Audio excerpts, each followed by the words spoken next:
อันเดอร์นี่คุณจะเป็นอย่างนี้จะบ่มีลายเด้อคุณหัวมันจะเป็นอย่างนี้นวดกันเงาๆแล้วก็กุ้งตัวนี้ประมาณนี้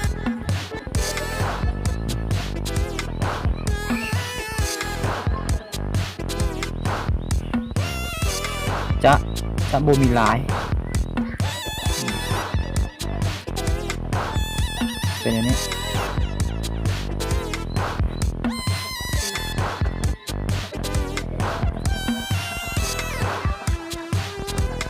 ก็คือตัวงานเนาะ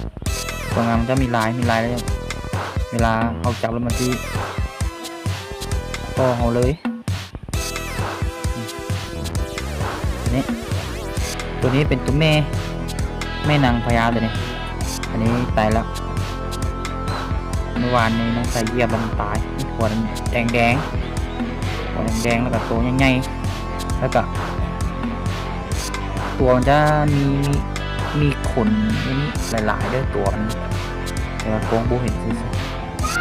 ประมาณนี้เอาเหยียบอันนี้นี่เป็นตัวด้านเก็บไว้เลี้ยงปี2026เด้อนี่แต่ตัวแม่มันจะเป็นอันนี้นี่หัวมัน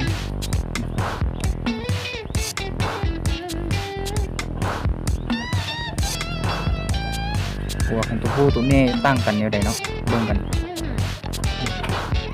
นี่หัวของตัวผู้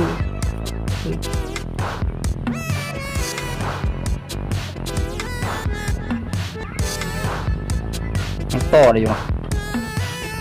ตัวนี้ยังต่อมือค่อยต่อนี่นี่นะยังบดได้ตายสนิทก่อนต่อค่อยทำดิหัวของตัวผู้ตัวแม่เห็นบอกหัวของตัวแม่จะแดงแล้วตัวผู้จะเหลืองแล้วตัวแม่จะใหญ่กว่าตัวผู้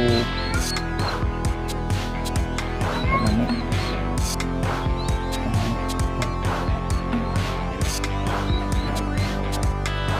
ต่องานก็คือกันเด้อต่องานหัวจะเหลืองแล้วก็ตัวแดงโทษตัวแม่นี่ประมาณนี้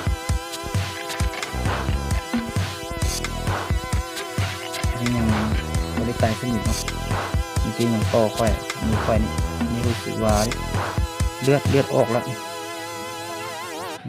จุดดำจุดดำนี่มันต่อค่อยเลือดออกต่อตะบังแห้งๆเนาะ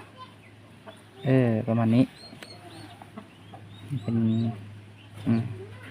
อันนี้ยังบินได้อยู่แต่นี่มันจะไม่มีหลายเอาจับกะสบายเนาะเบื้องนี้